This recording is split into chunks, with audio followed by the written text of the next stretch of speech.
soy, pharmaceutical products, and automobiles to zero based on the news articles that we have read in exchange for trade and investment concessions from USA. And in our initial findings, taken all together, the imports of these subject articles amounted to $4.45 billion in 2022 to 2024, and this account for 16% of the total imports from the USA during the same period. For wheat, this would mean a reduction to 0% from the weighted average rate of 2.6% MFN, which is lower than the average FTA tariff concession of 0.73%. For soy, there would be a reduction to 0% from the weighted average MFN rate of 0.96% and lower than the average FTA tariff concession of 0.13%. For pharmaceutical products, the zero tariff rate will be implemented for imports from the USA in contrast to the prevailing weighted average MFN rate of 1.95% and average FTA rate of 0.09%. For automobiles, the zero tariff rate contrasts with a weighted average MFN tariff rate of 27.64% and the average FTA tariff rate of 9.30%. So I can stop at this point, Your Honor. We will be, once we have finished this study, we will be furnishing your. Thank you very much, Commissioner. Also, by rough estimate, you're saying that malulugi tayo kasi zero tariff, so we're losing tariff income from that, from the Bureau of Customs, if I'm not mistaken. What is the amount that you project that we will be losing? Is it the same amount that the DOF is claiming, about 6 billion pesos, more or less? Would you have an idea, an estimate from all the losses of the zero tariff products that will be coming into the Philippines vis-a-vis what they're earning now, what we are earning now from these tariffs? Your Honor, we didn't estimate for the revenue losses at the moment, sir. We're only looking at the net effective tariff and the changes from the current MFN to the new tariff rate, which will be imposed on those particular products. Yes, please give me your data once you are complete with the study. Yes. Thank you very much, Madam. We'd like to just quickly recognize Yusek Adriano for a comment. Yes, Mr. Chair, as mentioned earlier, the 3 to 6 billion mentioned by our secretary is based on those four commodities. So it can be as low as 3 billion, but it can be as high as 6 billion. Now, with regards to the revenue losses, it's not just tariff, but it also includes VAT. Because in the computation of VAT, kasama po yung taripa doon. So yung 12% na ini-impose natin sa VAT, kasama po yung tariff. So kung pag naging zero yung tariff noon, may impact po yun sa VAT. Pa rin yung VAT pag-export niyan. So they still have to pay VAT when it enters the country, is that correct? Yes. So Yes. Hindi talaga zero siya. Meron pa rin tayong Meron pa rin VAT. VAT. Ang zero po yung tariff, which is the custom duties. Is that the correct analysis, Yusek Alan? Matatamaan pa sila ng VAT? Or baka sabihin ng Amerikano, nalugi tayo dyan, dapat zero yan. Ang VAT po ay hindi kasama sa binibigay na concessions sa mga negotiations po. Tariff rate list. It's So ang VAT no po applicable pa rin Good, po. good. Applicable. So hindi naman zero, wala tayong income yung gobyerno sa pagpasok ng mga to. Okay, let's recognize next, Dr. Kimba of the PIDS. Thank you, Mr. Chair. Good afternoon to everyone. Thank you very much for the opportunity to discuss some of the studies of PIDS related to this issue. Aldaba 2025 notes specific sectoral vulnerabilities that the Philippines faces as tariff exposure is high in key exports, especially as mentioned earlier, electrical components, coconut oil, wiring harnesses, printing machines, and rubber tires. Critically, our electronics exports, semiconductor, storage, ICT parts, while partially protected under Annex 2 exemptions, remain vulnerable to policy changes, particularly given the announced or discussions about the 100% semiconductor tariffs.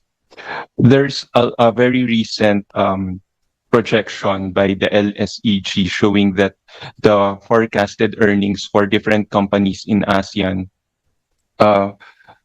luckily the Philippines shows that the Philippines together with Australia and Indonesia would have zero change or zero impact. But this is but LSEG attributes the absence of the impact to companies in these countries because of the relatively small share compared to the overall, compared to the small share of US imports compared to the overall share. No? Meanwhile, yung India, si Taiwan, si Malaysia, si Thailand, sila yung medyo malaki yung impact. Again, this is consistent with Aldaba 2025, observing that the Tariff Exposure Composite Index ranking the Philippines as low risk compared to Vietnam, Thailand, Indonesia, and Malaysia. In terms of the economic the impact, no? So Aldaba also in presentation reveals nuanced economic impacts. So she found that under the very restrictive regime, ASEAN member states in negotiations face negative GDP impacts due to the restriction, especially in sourcing inputs across the value chains and increasing the costs and reducing the competitiveness. So the modeling shows 0.3 to 0.7% reduction in GDP, with the Philippines particularly vulnerable due to our electronics value chain integration. The results also show significant sectoral shifts, with traditional manufacturing experiencing contraction, while services and technology exports would have the potential to expand. This structural adjustment creates both opportunities for industrial upgrading and substantial risk for employment for the labor-intensive sectors. Let me end there, Mr. Chair. Thank you Thank you very much, Doctor. But it's really sad, no? I don't know if everybody agrees with me. It says that the Philippines, compared to Vietnam, Thailand, and other ASEAN countries, it's a lower impact. In other words, low impact yung ganitong klaseng tariff sa atin. And parang we're like, oh, but low impact pala sa atin. But it's actually sad to note because we're not an exporting country. We like to export our people, which in turn imports the dollars to the Philippines. And I've been saying this from day one, we're majority of our GDP comes from consumption because of all the $2 to $2.5 billion that enters the country every month from remittances. So although yes, it's doing a low impact on our economy, but it's sad to note because we're not an exporter. Everybody that you mentioned have been growing leaps and bounds because they're major exporters. That's something that we should study. Why? Bakit hindi tayo nag-take off dun? Di ba? So, yung gusto na natin i-export yung dating mga kababayan, which is not right. Eventually, they will have to come home. And they will come home to what? Right? So, thank you, Doctor. It's glad that you gave me those details. We'd like to recognize Ma'am Leslie is here on behalf of Secretary Decgo. Please, you're recognized, Ma'am. Thank you, Mr. Chair. I'd just like to say that actually the DTI is the lead agency in terms of negotiations for the U.S. tariff and with our U.S. counterparts. Our office, led by Secretary Go, is here to coordinate, as this is clearly an interagency effort, an interagency act to negotiate with the U.S. and to make sure that our offers and whatever we agree to is acceptable to our stakeholders and acceptable to also our agencies like DOF and DepDev.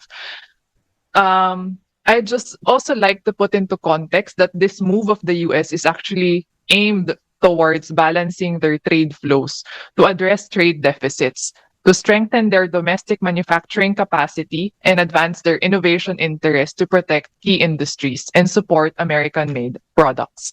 So at the very beginning, the 17% tariff of the Philippines was based off a formula that the US had used for all countries, which is your trade deficit divided by their imports to our country divided by 2, which is why we ended up with a 17%.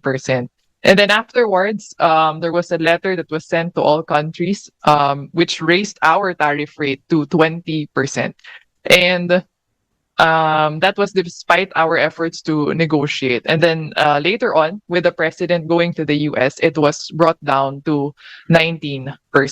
So rest assured, as Yusek Alan Hepti has also reiterated, that we continue to negotiate with our counterparts, ensuring also that we protect and shield our important and sensitive industries from any agreement with the US that will put us at a disadvantage.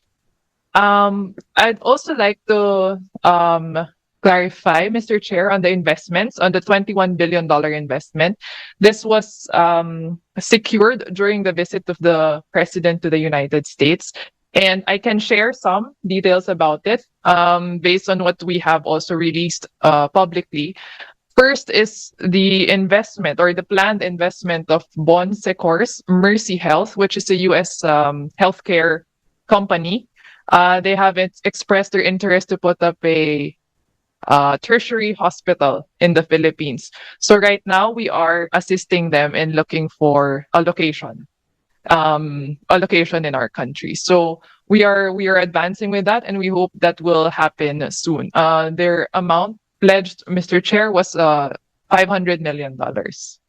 And there was another $1 billion by I Squared, which we also publicly released. They are already actually in the Philippines with 7 investments ongoing in various sectors: renewable energy, infrastructure, logistics. And they plan to expand into another $1 billion. The rest of the remaining, I am not at liberty to share yet, but it is also in the infrastructure space. But also one more, there was also an interest from Cerberus, which is the company that the private equity firm that took over the Hanjin shipyard in Subic, that expressed interest also to expand their investments. Actually, sir, one of the locators in the Hanjin shipyard, HD Hyundai, is set to commence their operations in shipbuilding before the end of the year. Yeah, thank you, Mr. Chair. Thank you very much, Ma'am Leslie. Lim, we'd like to, of course, maybe next week we'll weigh in with the secretary when he comes joins us for the DBCC. Yung Yes, sir. binanggit natin yung kanina, yung wala pang, because I know Secretary Decgo is one of the main proponents of when it comes to he's one of the driving forces when it comes to the economic team, no? And particularly with the development and planning of investments in the Philippines. So, yun nga, parang, if you notice, most of my colleagues here, there's a bad taste in the mouth, or a sad feeling that we weren't able to get more as treaty allies. Parang nawala yung, we were talking business numbers, pesos and centavos, or in the US parlance, dollars and cents, without the shared history that we've had as two countries. Sana we could have gotten more, because we have more American companies here, we have more American partners here in the Philippines. So hopefully, the team of Yusek Jepti will be able to continuously drive that into them. Pero feeling ko hindi nabababa sa 19% yan. Nakapako na sa statement ni Presidente yan. Is there ba an opportunity to bring it down further from 19%? By some sort of miracle, Yusek Jepti? Before I recognize our other, of course, the other stakeholders. Well, the answer is yes, Your Honor. Everything is, of course, subject to negotiation. And in fact, even in the executive order issued by President Trump, there is a monitoring mechanism also.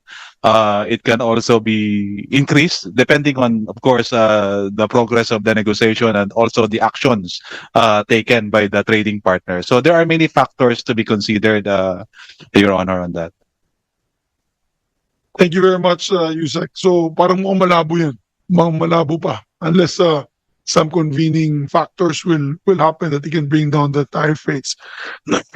But again, no, it's up to the negotiators. I think what you're negotiating now is what is allowed entry to the Philippines. Parang yan na lang hinahabol yung USEC, no? Parang exemptions to the 19%, but at the same time also protecting the rest of our products in the Philippines by their